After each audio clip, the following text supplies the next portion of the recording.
우리는 역사상 가장 중요한 시점을 지나고 있습니다. 하나님께서는 하나님의 일을 하시기 전에 사람을 준비시키셨음을 우리가 알고 있습니다. 하나님 말씀은 마지막 때에 대추수, 대부흥의 때가 있다고 분명히 예언하고 있습니다. 아멘. 하나님의 말씀이 그대로 성취될 것을 믿습니다. 예레미야 눈물은 잠자는 교회와 영혼을 깨우기 위해 노력하고 있습니다. 이 가슴 뛰는 일에 함께 하길 원하시는 분은 카카오 채널로 연락 주시기 바랍니다. 당신은 위대한 하나님의 사람입니다.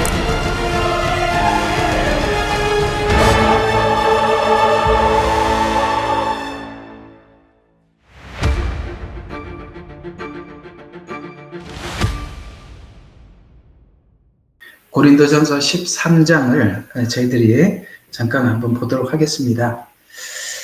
자, 우리 8절부터 13절까지 이야기를 좀 할 필요가 있어 보여서 한번 말씀을 드리려고 합니다. 한번 보죠. 자, 사랑은 결코 시들지 아니하나 예언들이라도 끝이 올 것이요 방언이라도 그치게 될 것이며 지식도 끝나게 되리라. 이는 우리가 부분적으로 알고 또 부분적으로 예언하지만 온전한 것이 오면 그때는 부분적으로 하던 것이 끝날 것이기 때문이라. 내가 어린아이였을 때는 어린아이같이 말하고 어린아이같이 행하였으며 어린아이같이 생각하였으나 어른이 되고 나서는 어린아이의 일들을 버렸노라. 지금은 우리가 유리를 통해 희미하게 보나 그때에는 얼굴을 마주 볼 것이요 지금은 내가 부분적으로 아나 그때에는 내가 알려진 것처럼 알게 되리라. 이제 믿음, 사랑, 사랑 이 세 가지가 있으나 그중에 가장 위대한 것은 사랑이라. 아멘. 여러분, 고린도전서 12장과 14장은 은사와 직분에 대한 설명을 이렇게 나열하고 우리에게 이해시키는 장이죠.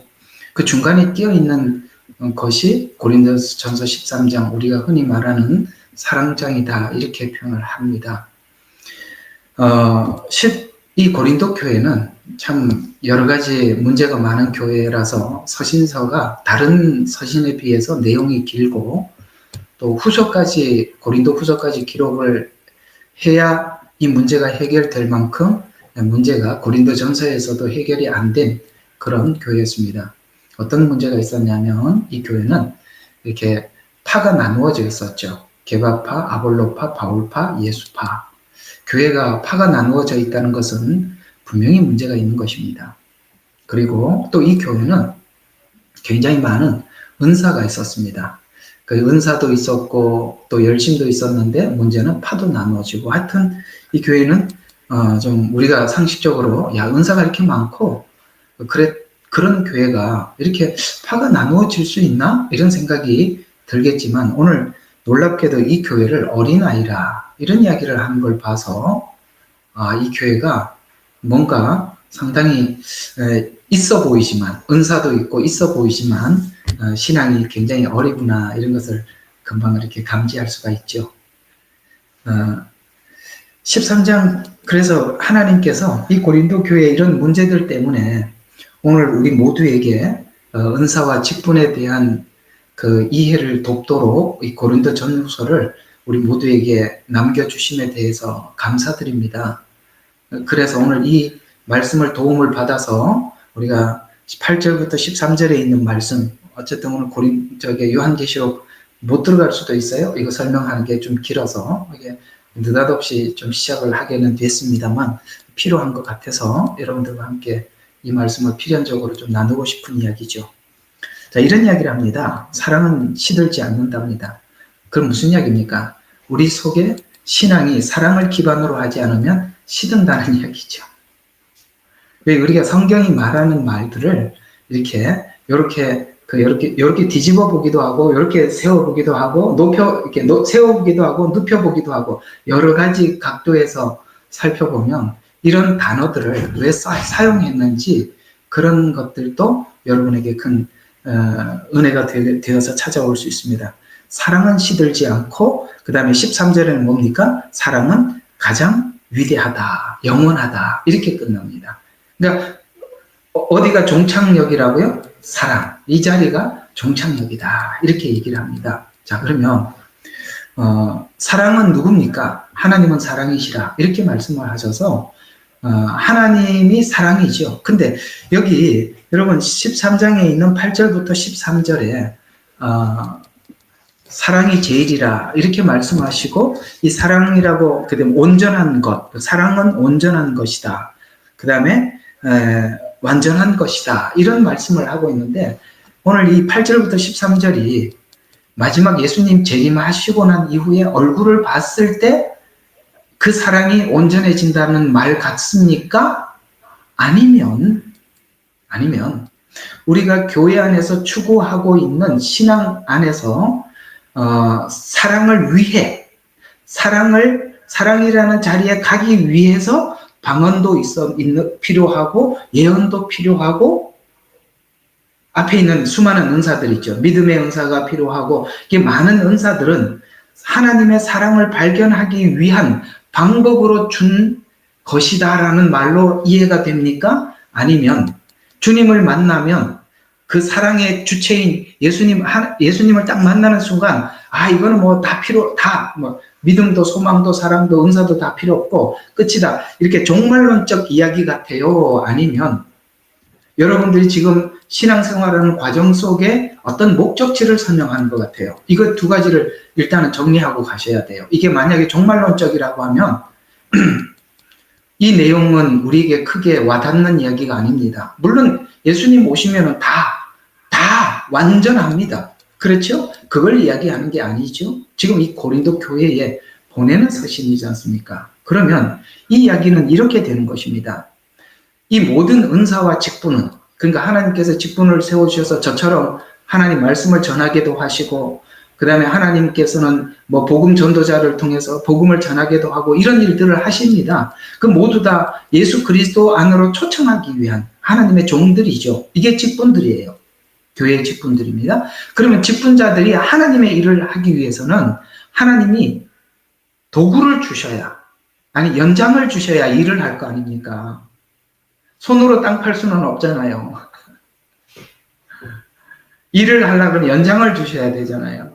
그 연장이 뭐라고요? 은사예요. 그 연장이 은사예요. 그 연장 안에는 많은 은사들이 있는데, 어떤 예언도 있고 방언도 있고 병 고치는 은사도 있고 믿음의 은사도 있고, 이게 12장에 있는 이야기들이에요. 그러니까 은사는 뭘 위해서 주신 거라고요? 예수님의 그 사랑을 만나게 하기 위해서 준 것들이라 이 말이에요.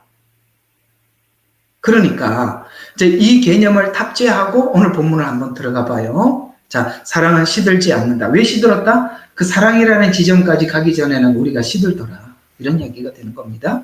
그 다음에 예언이라도 끝이 올 것이고 방언이라도 그치게 될 것이다. 지식도 끝나게 되리라. 이 모든 것들은 전부 다 뭘 위해서 가는 것? 사랑을 위해서 가는 도구에 불과한 것이니까, 그 지점에 도착하면은 굳이 이것이 필요하다? 필요 없다는 것이죠. 그친다 이 말입니다. 그리고 자, 예언이나 방언이나 지식이나 이런 것들이 전부 다 뭐라고요? 부분적이라는 거예요. 부분이라는 거예요. 하나님은 사랑 그 덩어리예요. 그 자체예요. 완성품이에요. 그 사랑을 우리가 하나님의 그 사랑에 접근하기 위해서는 사람들마다 어떤 사람에게는 그 지식이 필요해요. 하나님의 말씀을 이 지식으로, 저같이 이렇게 저는 지식의 말씀을 전하는 사람이에요. 여러분 아시겠죠? 저는 이렇게 설교가 아니고 지식을 전하는 교사 같은 목사입니다. 교사. 그러니까 목사도 다 나름 전하는 메시지 패턴이 달라요. 근데 저는 교사 같은 목사예요. 그러니까 제 설교를 들어보면 설교가 아니라 무슨 매일 공부하는 것 같은 느낌이 들지 않습니까? 그래서 이게 지식의 은사라 이렇게 표현하는 거예요. 그리고 또 이것만 필요한 게 아니라 뭐도 필요하죠? 예언도 필요하고 방언도 필요한 거예요. 근데 이렇게 지식이, 예를 들어서 방언이 많이 풀어지고 예언이 풀어질 때, 지식이 풀어질 때는 우리가 단계를 가만히 생각해 보면 자, 이런 거죠. 하나님의 말씀을 진지하게 듣기 전까지는 대부분 뭐가 필요하냐면 보여지는 게 필요하죠. 개인이 체험되는 게 필요하죠. 그러려면 병 고치는 거, 기적, 조금 더 나가서는 예언, 방언 이런 것들이 필요한 거죠. 그런 도움을 받아서 그 사랑이라는 그 사랑의 주체인 예수님을 만나러 우리가 이렇게 한 걸음 한 걸음 가게 되는 것들이지 않습니까? 그런데 예수님의 그 사랑이라는 그 지점에 딱 도착을 하면 굳이 이런 것들에 대해서 더 이상 목매이지 않죠. 예언에도 목매이지 않고 방언에도 목매이지 않고 그 사랑과 딱 하나가 되고 결합이 되는 순간 저는 이런 거 별로 반갑지도 않고 필요하지도 않아요. 나는 예수님의 그 사랑에 대해서 의심이 없어요. 이렇게 하면 이런 것들은 자연스럽게 소멸되어 간다 이 말이에요. 왜냐하면 어린아이일 때 이것이 필요한 것이고 온전하지 못할 때 필요한 것이고 사랑이 자꾸 이렇게 온전하지 못해서 시들 때 필요한 것이지 그것이 사랑이라는 지점에서 딱 만나는 순간 그런 것들은 별로 나타나지 않는다는 거예요. 제가 왜 오늘 이야기를 좀 꺼내는지 여러분들이 지금 이해할 수 있는 말로 이렇게 설명을 해드리면 이런 겁니다. 여러분 우리 한국 교회 발전사들을 쭉 보시면 한국 교회가 3, 40년, 50년 전에 예를 들어서 한 1950년 전에 50년이나 혹은 6.25 동란 이전에 언제죠? 일제치하 그 다음에 동란을 중심으로 해서 그 전후에 교회가 막 부흥할 때는 대부분의 하나님의 종들은 대부분이 예언이나 방언이나 치유나 이런 역사들이 굉장했다는 거 여러분 아시죠? 근데 요즘은 왜 그런 일들이 한국교회는 잘 없죠? 우리는 그걸 넘어서서 하나님의 존재에 대한 의심을 하지 않습니다. 그렇기 때문에 하나님이 계신다, 하나님이 역사하신다 이런 것을 굳이 가르쳐줄 필요가 없지요. 근데 저희들이 선교지를 가보면 완전히 어둠의 영에 사로잡혀 있고 사단의 역사 속에 그들이 지금 어떤 상태인지도 전혀 모르는 그런 지역에 가면 하나님께서 그런 역사들을 나타내시는 거예요. 병을 고쳐주기도 하고 귀신을 쫓아내게 주기도 하고 때로는 사람들에게 예언을 하기도 하고 처음 이렇게 왔는데 막 방언을 받기도 하고 이런 일들이 왜 그곳에는 일어날 수밖에 없냐면 그들은 하나님 존재에 대한 그 어둠 속에 있었기 때문에 전혀 몰라. 그래서 하나님께서 이걸 어둠을 싹 거쳐주고 빛을 비춰줘서 하나님이 계신다는 것을 지식으로 알리는 게 아니라 그들이 눈이나 오감을 통해서 느껴야 하기 때문에 하나님께서 그것을 쓰시는 거예요. 근데 그 선교지에서는 그런 일들이 많이 일어나는데 왜 우리 한국교회는 안 일어나느냐? 한국교회는 그 단계를 넘어섰기 때문에 별로 일어나지 않는 거예요. 그러나 그런 곳에 가면 하나님께서 그런 역사들을 일으키는 거예요. 거기에 많은 은사들이 나열되어 있고 거기에는 병 고치는 것도 있고 기적도 있고 그 다음에 방언도 있고 예언도 있는 거예요. 분명히 있는 거예요. 보통 보면 우리 한국교회에 지금 이렇게 방언이 과거에 초대교회만 있는 것이지 지금은 없다라고 그렇게 이야기하고 있는 부분에 대한 이해는 제가 볼 때는 그런 겁니다. 우리 한국교회는 과거에 그런 일들이 많았는데 지금은 없다 보니까 없어지지 않았나. 본인도 그걸 못하니까. 그렇게 생각을 하고 연구해서 이게 지금 방언은 옛날에 초대교회 때만 있는 것이고 지금은 없는 것 아닌가라는 이렇게 주장하시는 분들도 간혹 있으세요. 그러나 아직 예수님과 하나님에 대한 존재를 잘 알지 못하는 자들에게는 하나님께서 이런 방식을 통해서 하나님을 증언하고 증거하는 겁니다. 특별히 선교지에 하나님에 대해서 교회가 세워지지 않는 곳에 가면 이런 역사들은 정말 자연스럽게 일어날 수밖에 없는 일들이에요. 중국에 가서 정말 깊고 깊은 오지, 특별히 서쪽으로 가면 그 장족이나 회족이나, 여러분들 회족이라고 하면은 그 무슬림, 중국인들 중에서 무슬림 믿는 사람들입니다. 장족이라고 하면은 그 불교를 믿는 사람들이고요. 대부분의 소수민족은 샤머니즘을 믿는 그런 종족들이 많이 있어요. 그런데 가면 하나님께서 그런 일들을 일으키셔서 그 동네의 병자들을 고쳐주시기도 하시고, 귀신 들린 자들을 치료해줘서 우리가 복음을 전할 때 그것이 힘있고 완만하게 전하도록 하나님께서 그 증거해주는 일들을 저희들은 수도 없이 봅니다. 그것은 초대교회 때만 일어나고 지금은 일어나지 않는다라고 그렇게 생각하시는 분들은 선교지 잠시 가서 방문만 해도, 선교사들에게만 물어봐도 금방 아는 이야기들이에요. 아시겠습니까? 사람들이 그런 것 같아요. 자기가 체험한 이상은 잘 모르는 것 같아요. 그러나 하나님의 세계는 우리가 들여다보고 있는 것은 굉장히 부분적이라는 것을 아셔야 합니다.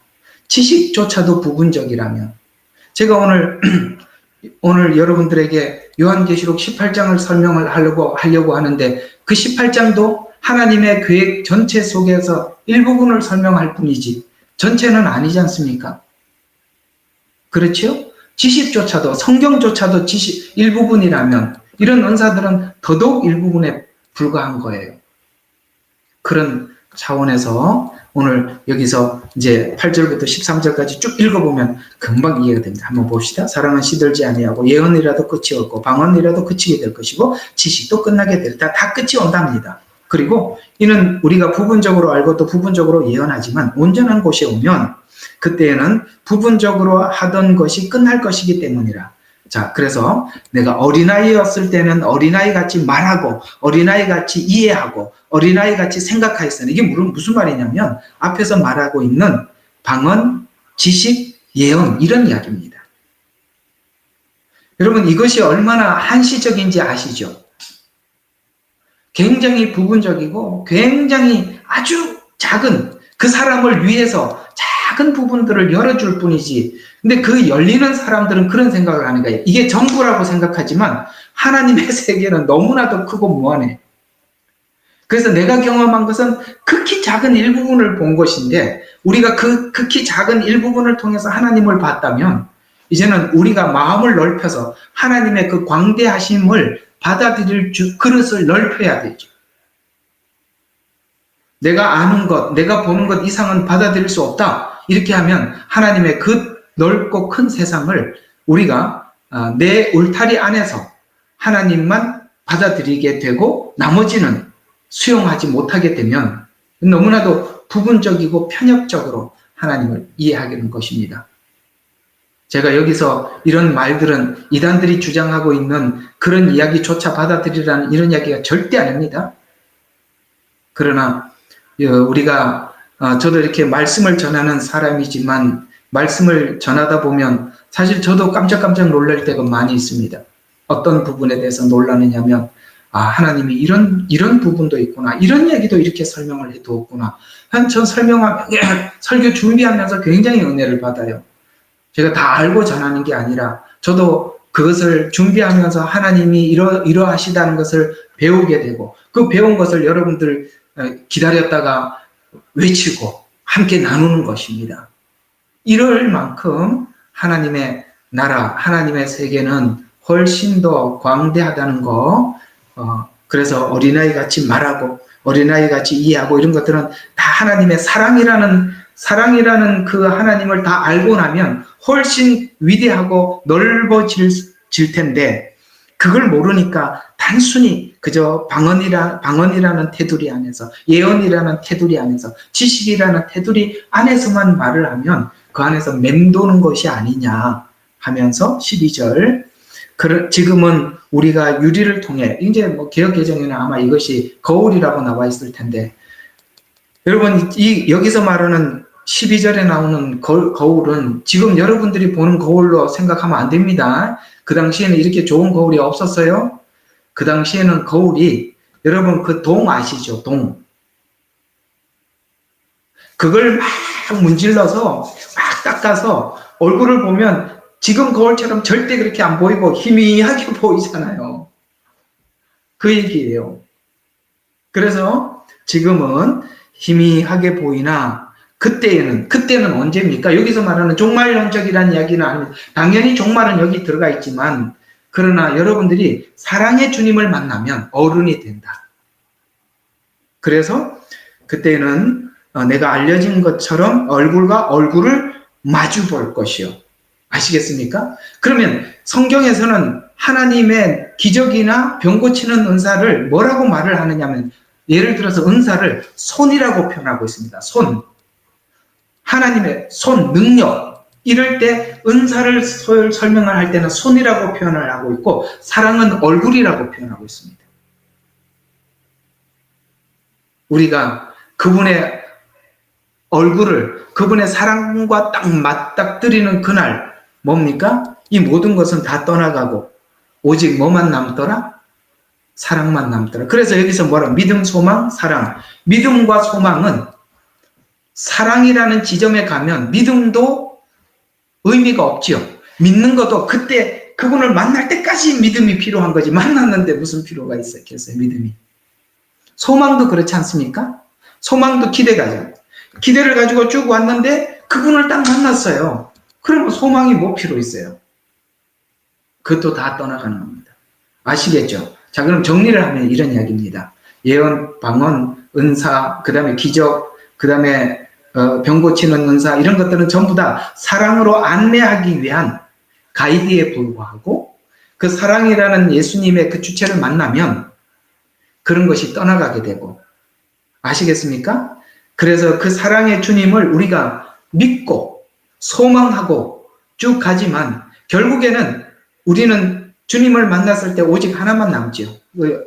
제가 이번에 언제 그거 설명을 해줬죠?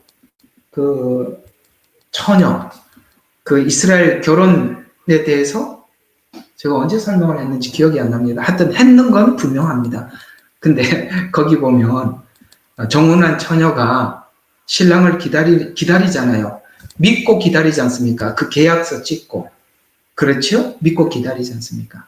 소망하지요. 그분 딱 만났는데 무슨 믿음이 왜 필요해요? 소망도 의미가 없는 거예요.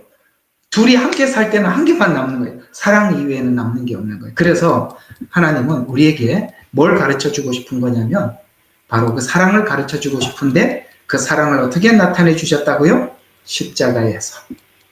그래서 결국에는 우리 모든 신앙의 에너지, 근원은 십자가예요. 십자가는 한마디로 하나님의 사랑을 있는 대로 다 표현한 것이잖아요.